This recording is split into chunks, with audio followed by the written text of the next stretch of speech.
എന്താ എന്താ ഇത്? ഒരു ക്യൂ പാലിച്ച എല്ലാവരും ഇങ്ങനെ കൂടി ഇന്ന് ഞാൻ എന്താ ചെയ്യുക? രാഘവ, എന്താ മുതലാളി?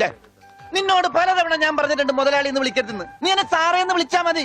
നീ പോയി സാറിന് ചായ മേടിച്ചുണ്ടാ ചെല്ല്. കൃഷ്ണൻകുട്ടി, 4 ദിവസവും ഞാൻ തുണി കൊടുത്തിട്ട് ഇതുവരെ തയ്ച്ചു കിട്ടിയിട്ടില്ല. ഞാൻ കൊടുത്തിട്ട് 7 ദിവസമായി. നിങ്ങൾ ഇങ്ങനെ എല്ലാരും കൂടി ബഹളം വെച്ചാൽ ഞാൻ എന്ത് ചെയ്യാനാ? തുണി ഇങ്ങനെ വെറുതെ കൂട്ടി തന്നാ മതിയാ? നല്ല ഉറപ്പ് വേണ്ടേ?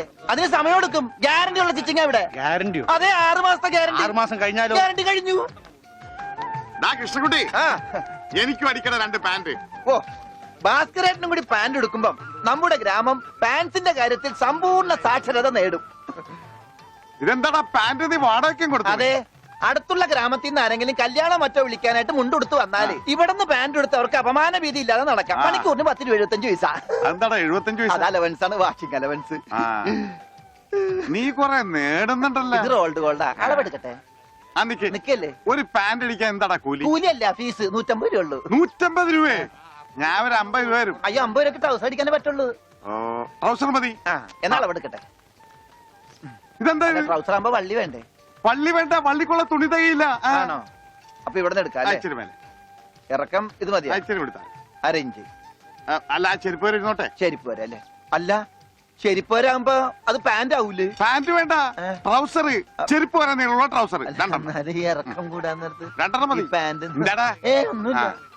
അതെ, ഇന്നീ എന്നാ ഞങ്ങൾക്ക് ട്രൗസർ മതി. അയ്യടാ, ട്രൗസർ എടുക്കാൻ പറ്റിയ പ്രായം. തനക്ക് തുണി ഇല്ലാതെ നടന്നാ മതി. പണ്ടാരും ചെയ്യും. ഞാൻ പച്ച തുണിയാ കൊടുത്തത്. ഞാൻ നീലയാ കൊടുത്തത്. ഞങ്ങളെ കാല് തിരിഞ്ഞു പോയി. തല തിരിഞ്ഞു പോയെന്ന് കേട്ടിട്ടുണ്ട്. കാല് തിരിഞ്ഞു പോയെന്ന് ആദ്യമായിട്ട് കേൾക്കുക. പല ഡോക്ടറെ കൂടെ കാണിക്കണോ? ഡോക്ടറെ കാണേണ്ട നീ ഞങ്ങളുടെ കാലും മര്യാദക്ക് മാറ്റി വെച്ചതാ. എവിടെ മാറിപ്പോയെന്നാണ് ഈ പറയണത്? തന്റെ പാന്റിന്റെ കളർ എന്താ? നീല. ഇങ്ങനെ നീങ്ങിന്നേ. ഇത് നീലയായില്ലേ? തനിപ്പുറത്ത് വന്നേ. പുറത്ത് വാടോ. വെളിച്ചപ്പാടിന്റെ പാന്റിന്റെ കളർ എന്താ? പച്ച. പച്ചയല്ലേ 2 കാലും?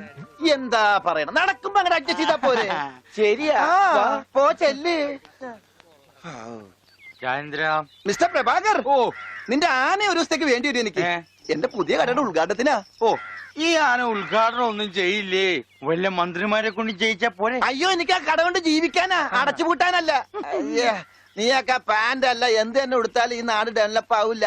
ഉണ്ണിയില്ലേ ഇവിടെ? ഇനി അടുത്ത മാസം 1-ാം തീയതി വരെ ഇതുകൊണ്ട് തൃപ്തിപ്പെടണം, അനുഗ്രഹിക്കണം. ആനയാണ്. എന്താടോ ഇത് ആനയ്ക്കുള്ളതാ? അല്ല, ഇതൊരു ഉപകാരമാണ്. ഉപകാരമല്ലടോ, ഉപകാരം. രണ്ടും ഒന്ന് തന്നെ മാഷേ. സമ്മാനം ഉണ്ണിക്കൊള്ളതാ. അതെ മാഷേ, ഈ നാടിന്റെ മുഖച്ഛായ മാറ്റിയത് ഉണ്ണിയാ. നാട്ടിലൊരു വലിയ തയ്യക്കട ഉണ്ടായതും ഉണ്ണി കാരണമാ. അതുകൊണ്ട് ഈ സമ്മാനം ഉണ്ണിക്കൊള്ളതാ. ഉണ്ണിയേ അവിടെ നിൽക്കേ. അവനിപ്പോ ഇതിന്റെ ആവശ്യമൊന്നുമില്ല. ഇതുകൊണ്ട് തീർന്നില്ല മാഷേ. യഥാർത്ഥ ബിസിനസ് ഞാൻ പറയാൻ പോണുള്ളൂ. എന്താ നിന്റെ യഥാർത്ഥ ബിസിനസ്? അല്ല, അടുത്ത ഗ്രാമത്തിൽ ആർക്കും പാന്റ് ഇല്ല. വെറും കൺട്രി ഗ്രാമം. ഉണ്ണിയെ ഒരു തിങ്കളാഴ്ച അങ്ങോട്ട് ഇറക്കി വിട്ട ബുധനാഴ്ച എനിക്ക് കട തുടങ്ങാം. 50-50. അതാ കടയുടെ പേര്? ഏയ്, നമ്മൾ തമ്മിലുള്ള ലാഭക്കരാറാണ് 50-50. ഉണ്ണിയെ ഒന്ന് ഇറക്കി വിടുമോ മാഷേ? അങ്ങോട്ട് തോന്നിക്ക്. ഉണ്ണിയ ഉണ്ണേ എന്താ മാഷേ ചന്തിക്ക്? ഇപ്പൊ ഇതിരിക്കട്ടെ, ബാക്കി 50 അടുത്ത ബുധനാഴ്ച. ഉണ്ണിയെ കാണാനെന്നും പറഞ്ഞു ഒരുത്തോടി പഠിക്കാതെ കയറിപ്പോയത് അടിച്ചു പോടവളിയില് അവന്റെ കൊണ്ട് പോടോ അങ്ങാണെങ്കിലും. എന്നാ കൃഷ്ണൻകുട്ടി, കടയുടെ ഉദ്ഘാടനം? അത് പറയാൻ മറന്നുപോയി. നിന്റെ അമ്മൂമ്മയുടെ 16 അടി എന്തിന്? കവലക്കാണെങ്കിൽ ലിഫ്റ്റ് തരാം. എടോ, ആനയുടെ ഡ്രൈവറെ പറഞ്ഞു അമ്മൂന് കൊടുക്കൂ. ഓ മോനെ, ആ കത്തൊന്ന് മേടിച്ചേ. ഇങ്ങോട്ട് വാ. ഇത് വന്നിട്ട് തരാം കേട്ടാ. വാ വാ, ഇങ്ങോട്ട് വാനെ. കത്ത് മേടിക്കാനേ. ശബ്ദം ഉണ്ടാക്കല്ലേ. കത്ത് മേടിക്കാനേ. ഇങ്ങോട്ട് മേടിക്കാനേ കത്ത്. ഇങ്ങോട്ട് മേടിക്കും.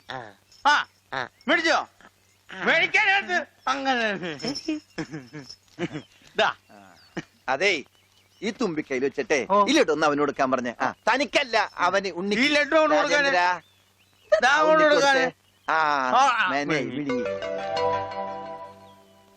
എന്റെ കൃഷ്ണൻകുട്ടി ചേട്ടാ.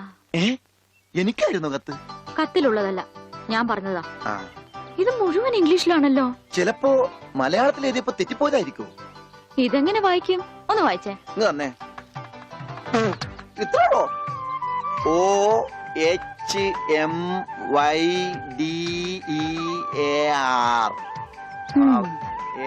ഇങ്ങനെ വായിക്കാൻ ആർക്കാ പറ്റാത്തത്? കൂട്ടി വായിക്കേ. ഇത് കൂട്ടക്ഷരമാണ്. ഈ ഡോക്ടർമാർ എഴുതൂലേ അതുപോലത്തെ. ഇത് കൂട്ടി വായിക്കണമെങ്കിൽ ഇംഗ്ലീഷ് മരുന്നിടെ തന്നെ കൊണ്ടുപോകണം. ഇത് ആർക്കാ? അമ്മൂന. പിന്നെ ആരോടും പറയരുത്. അകത്ത് മുതലാളിയോട് ചോദിക്കാൻ പോയതാവും അല്ലേ? ഇത് ആഹാരത്തിന് ശേഷം 3 നേരം. ഇത് വേദനയുള്ള എപ്പ കഴിക്കുക. വേദന ആർക്ക്? അപ്പൊ താൻ ഇങ്ങനെയല്ലേ മരുന്ന് കൊടുക്കുന്നത്? ശരിയാക്കി തരാടോ, ശരിയാക്കി തരാ. ഈ കണക്കിന് തന്നെ വിശ്വസിച്ചൊരു പെണ്ണ് ലവ് ലെറ്റർ തന്നാ താൻ അവൾക്ക് കൊടുക്കുന്ന വയറിളക്കാനുള്ള മരുന്നായിരിക്കുമല്ല.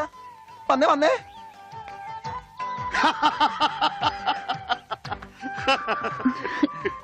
കിട്ടിയാ? കിട്ടി, എനിക്ക് കിട്ടി. ഞാൻ പറഞ്ഞില്ലേ ഭാസ്കരേട്ടനെ കണ്ടാ കിട്ടൂന്ന്. ഐശ്വര്യമായിട്ട് വായിച്ചേ. വായിക്കാനൊന്നുമില്ല, ഇത് വിസയാ. വിസയാ? അമേരിക്കയില് മോസ്കോ എന്ന് പറഞ്ഞൊരു കവലയുണ്ട്. നിറച്ചു ചട്ടമ്പികളാ. അവിടെ ഒരു സായിപ്പനെ തല്ലാൻ വിളിച്ചിരിക്ക. പക്ഷെ ഒരു കുഴപ്പം, റോളർ കിട്ടുള്ളൂ. അപ്പൊ കാശ് കിട്ടൂലേ? റോളർ തന്നെയാടാ കാശ്. ഇത് വിസ, ടിക്കറ്റ്. ഇത് ടിക്കറ്റ് വിസയൊന്നും അല്ല, ഇത് ലവ് ലെറ്ററാ, പ്രേമലേപനം. ലവ് ലെറ്ററാ? Who are you? ആരാ എഴുതിയത്? അയ്യടാ ചേട്ടനല്ല. അത്രക്ക് ദാരിദ്ര്യമുള്ള പെണ്ണുങ്ങളൊന്നും ഈ നാട്ടിലില്ല. ഇതേ നമ്മടെ ഉണ്ണി അമ്മൂന് എഴുതിയ കത്ത. അത് ശരി.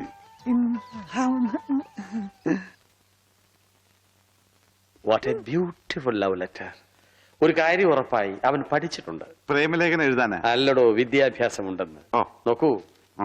കാളിദാസനും ഷെല്ലിയും ഷേക്സ്പിയറും പ്രണയത്തെക്കുറിച്ച് എഴുതിയിട്ടുള്ള അതിമനോഹരങ്ങളായ വാചകങ്ങളാണ് ഇതിലുള്ളത്. മറ്റൊരു കാര്യം കൂടി എനിക്ക് ഉറപ്പായി, അവൻ നാടും വീടും ഒക്കെ മറന്നിട്ടും അവന്റെ മനസ്സിൽ അമ്മുവിനെ കുറിച്ചുള്ള ഓർമ്മകളുണ്ട്, സ്നേഹവും ഉണ്ട്. God bless you.